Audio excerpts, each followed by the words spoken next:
Uma vida com propósitos, de Rick Warren. Dia 14. Quando Deus parece distante. Ele se escondeu do seu povo, mas eu confio nele e nele ponho a minha esperança. Isaías capítulo 8, versículo 17. Deus é real, não importa como você se sinta. É fácil adorar a Deus quando as coisas vão bem, quando Ele provê comida, amigos, família, saúde e situações felizes. Mas os acasos nem sempre são agradáveis. Quando isso acontece, como você adora a Deus? O que você faz quando o Senhor parece estar a milhões de quilômetros?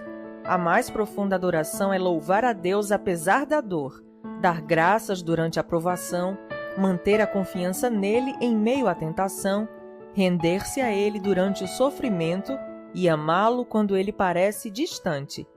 Em geral, as amizades são testadas pela separação ou pelo silêncio. Ou você é separado pela distância física ou está impossibilitado de se comunicar.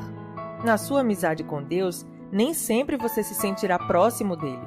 Philip Yancey observa sabiamente: todo relacionamento passa por períodos de proximidade e distanciamento. E no relacionamento com Deus, por mais íntimo que seja, o pêndulo vai oscilar de um lado para outro. É aí que a adoração fica difícil. Para amadurecer sua amizade, Deus irá testá-la com períodos de aparente separação, momentos em que se tem o sentimento de que fomos abandonados ou esquecidos por Deus. Tem-se ainda a impressão de que Deus está a quilômetros de distância. João da Cruz referia-se a esses dias de deserto espiritual, dúvida e distanciamento de Deus como a noite escura da alma. Henry Nouwen chamava-os o ministério da ausência. Por sua vez, A. W. Tozer denominava-os o ministério da noite. Outros o mencionavam como o inverno do coração. Com exceção de Jesus, Davi foi provavelmente quem manteve uma amizade mais íntima com Deus. O Senhor teve prazer em chamá-lo homem segundo o meu coração.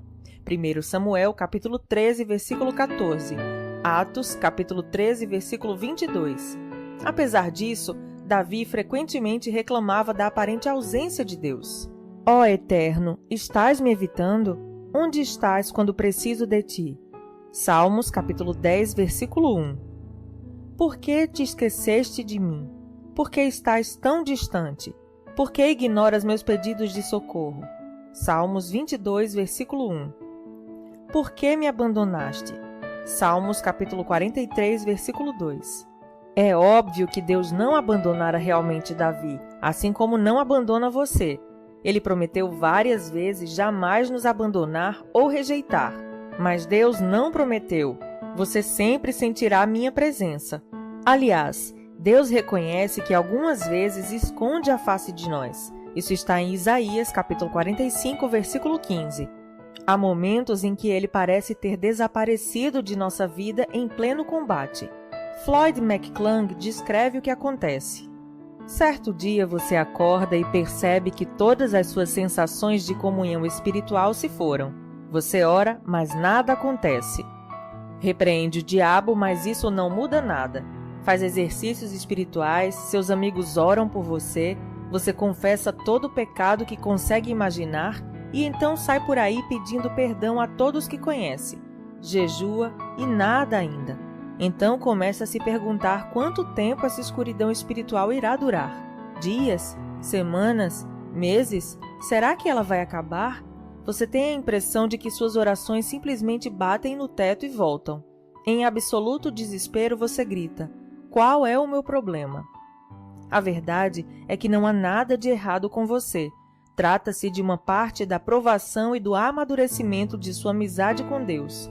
Todo cristão passa por isso pelo menos uma vez, geralmente várias vezes. É doloroso e perturbador, mas absolutamente vital para o desenvolvimento de sua fé. Ter consciência disso deu esperança a Jó, num momento em que não podia sentir a presença de Deus em sua vida. Ele declarou: vou para o Oriente, mas lá ele não está. Vou para o Ocidente e não consigo encontrá-lo. Não o vejo no Norte, pois se esconde. Volto-me para o Sul, mas não consigo achá-lo. Contudo, ele conhece o caminho por onde ando, e quando me puser à prova, como o ouro a passar pelo fogo, ele me declarará inocente. Jó, capítulo 23, versículos de 8 a 10. Quando Deus parece distante, você pode pensar que ele está zangado ou está punindo por algum pecado. De fato, o pecado realmente prejudica nossa amizade com Deus. Entristecemos o Espírito Santo e sufocamos nosso relacionamento com ele quando desobedecemos a Deus, entramos em conflito com alguém, excedemos-nos no número de atividades, criamos vínculos de amizade com o mundo e assim por diante. Contudo, frequentemente, esse sentimento de abandono e afastamento de Deus não tem nenhuma relação com o pecado. É um teste de fé que todos devemos enfrentar. Será que você continuará a amar, obedecer e adorar a Deus e a confiar nele, mesmo quando não sente sua presença nem a evidência visível da ação divina em sua vida? Nos dias de hoje, o erro mais comum que os cristãos cometem ao adorar é buscar uma experiência em vez de buscar a Deus. Eles buscam sensações e, se elas ocorrem, concluem que foram bem-sucedidos na adoração. Errado. Na realidade, Deus, em geral, afasta nossas sensações para não dependermos delas. Buscar uma sensação, mesmo a sensação de proximidade com Cristo, não é adoração. Quando você é novo cristão, Deus permite que você sinta muitas emoções que confirmam sua fé e frequentemente responde às orações mais imaturas e egoístas, tudo para que você saiba que Ele existe. Mas à medida que você cresce na fé, Ele irá emancipá-lo dessas emoções. A onipresença de Deus e a manifestação de sua presença são coisas diferentes. Uma é um fato, a outra é frequentemente uma sensação. Deus está sempre presente, mesmo que você não perceba sua presença. E a presença divina é profunda demais para ser medida por uma simples emoção. Sim, Deus quer que você sinta a presença dele, mas está mais interessado em que você confie nele, não tanto que o sinta. Fé, não sentimentos, é o que agrada a Deus. As situações que mais põem nossa fé à prova são aquelas em que a vida nos desaponta e não conseguimos encontrar Deus. Isso aconteceu com Jó. Em um único dia, ele perdeu tudo: família, negócios, saúde e todos os seus bens. E o que é pior, ao longo de 37 capítulos do livro, Deus não diz absolutamente nada. Como louvar a Deus quando você não compreende o que está acontecendo em sua vida e Deus se mantém em silêncio? Como permanecer em comunhão em meio a uma crise se não há nenhum contato? Como manter os olhos em Jesus quando eles estão cheios de lágrimas? Faça o que Jó fez.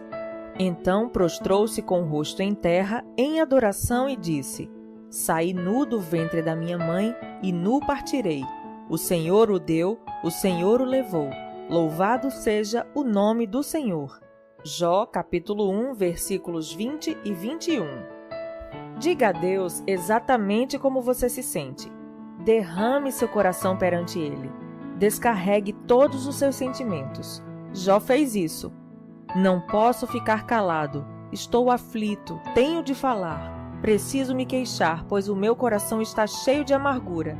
Jó, capítulo 7, versículo 11. Quando Deus lhe pareceu distante, ele clamou: Como tenho saudade dos dias do meu vigor, quando a amizade de Deus abençoava a minha casa. Jó, capítulo 29, versículo 4. Deus pode lidar com suas incertezas, sua raiva, seu sofrimento, sua confusão e suas indagações. Você sabia que admitir seu desespero para Deus pode ser uma declaração de fé? Confiando em Deus e sentindo desespero ao mesmo tempo, Davi escreveu: Cri, por isso falei, estou completamente arruinado. Salmos 116, versículo 10.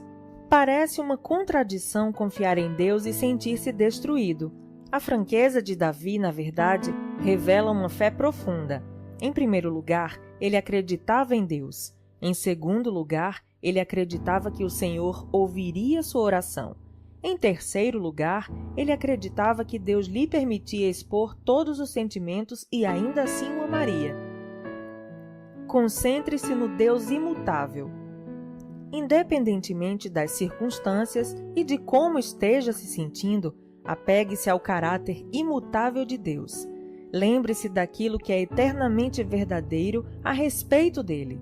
Deus é bom, ele me ama, está comigo, sabe pelo que eu estou passando, preocupa-se comigo e tem um bom plano para a minha vida. Assim disse Raymond Edman. Nunca duvide na escuridão do que Deus lhe disse na luz.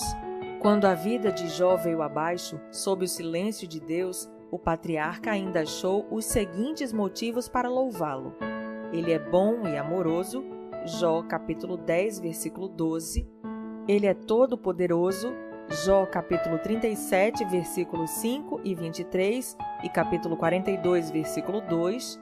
Ele repara em cada detalhe da minha vida, Jó capítulo 23, versículo 10 e capítulo 31, versículo 4.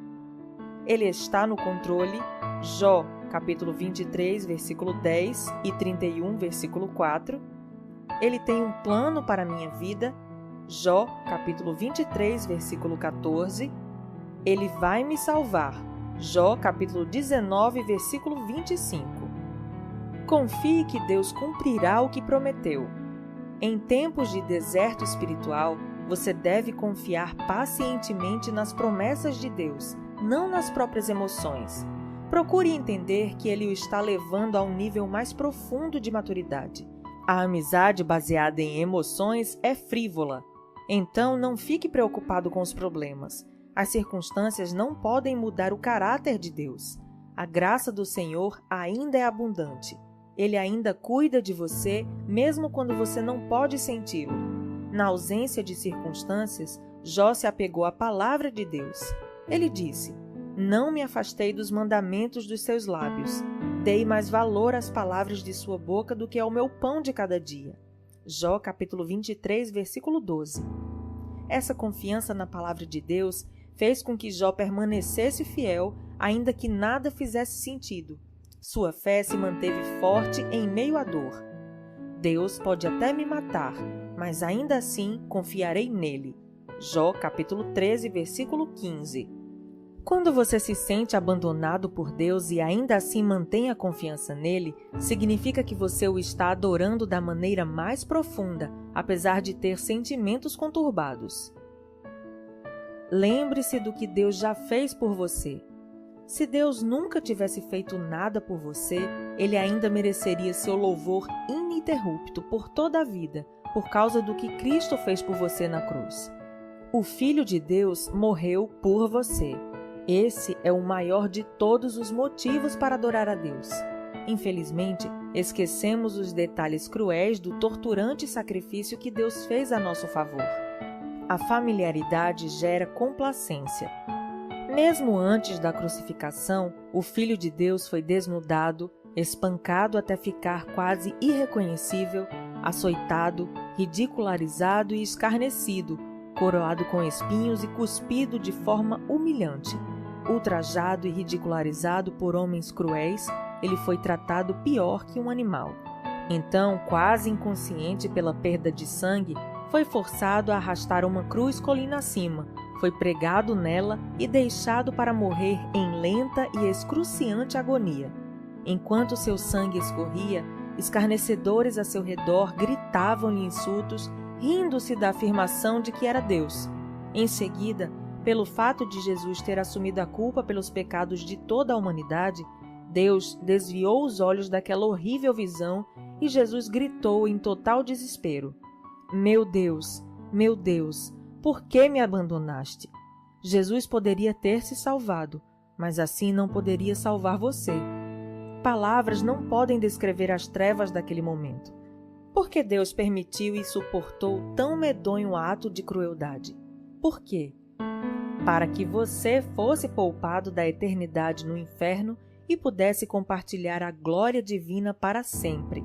A Bíblia diz: em Cristo não havia pecado, mas Deus colocou sobre Cristo a culpa dos nossos pecados para que nós, em união com Ele, vivamos de acordo com a vontade de Deus. 2 Coríntios capítulo 5, versículo 21. Jesus desistiu de todas as coisas para que você pudesse ter todas as coisas. Ele morreu para que você pudesse viver para sempre. Somente isso já é o suficiente para o nosso agradecimento e louvor contínuos e justifica nunca mais se perguntar por que motivo devemos ser gratos. Dia 14. Pensando sobre o meu propósito de vida. Tema para reflexão: Deus é real a despeito de como você se sente. Versículo para memorizar. Deus disse: Eu nunca os deixarei e jamais os abandonarei. Hebreus capítulo 13, versículo 5. Pergunta para meditar: Como faço para me concentrar na presença de Deus, especialmente quando Ele parece distante? Até o próximo áudio.